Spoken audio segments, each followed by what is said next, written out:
What's up mga idol? Magpapalit tayo ngayon ng ating brake lever.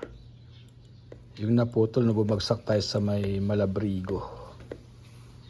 So mukhang madali lang naman. Allen key. Sa kabila, Allen key din. Tapos sa ilalim ay kailangan lang natin ng may nut din dito. Size 12 ata to 10. So ilang kailangan natin tanggalin. Naglagay tayo nito dito cover para kung sakali may mahulog, hindi pupunta dun sa loob ng ng bike natin. And then at the same time, hindi ko lang kung kita rito kasi wala akong torque wrench. So nilagyan ko lang muna ng marker para mamaya pag hinigpitan natin, alam natin kung hanggang saan tayo maghihigpit. So naglagay tayo ng indicator. So ito yung una nating kinalas. Smooth lang. So yan, maluwag naman na siya.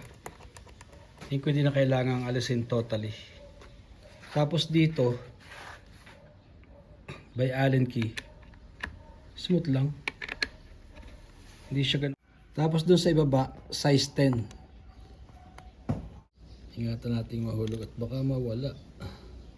Ayan, meron siyang washer. So ito, alas na, mahuhulog na to. Itong handguard. Meron pa itong dito sa ilalim eh. Tignan mo sa ilalim. Yun, nahulog. Ito. Yun. So parehas silang may bushing. Ito, may bushing sa ilalim, may bushing din sa ibabaw.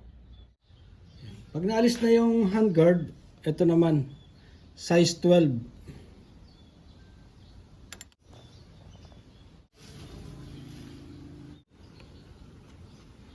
Yun, tanggal na natin. Ito yun. Yan. Tapos tatanggalin natin to. Alright, tanggal na natin. Yan, ito yung ipapalit natin. From Kawasaki din. OEM brake lever. Sa mga nagtatanong ng presyo, ito ay nasa 3,000.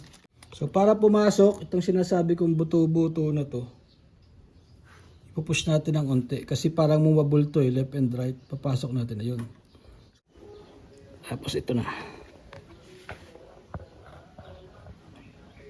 Pag smooth siya, dapat smooth lang yung ikot. Tapos maramdaman mo dapat sa ilalim, lumalabas yung dulo. Lumalabas yung dulo ng screwdriver dito.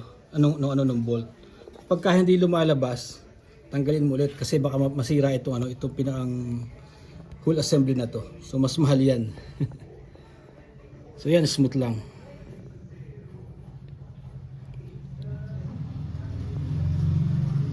Dire-diretso lang. Dito smooth lang din yung pagkakahigpit. Hindi kailangan sobrang higpit.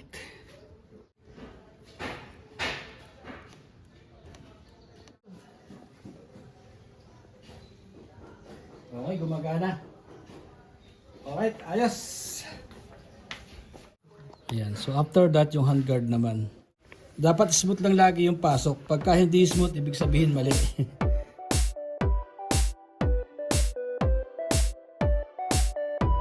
Ito na yung pinakahuli mga idol.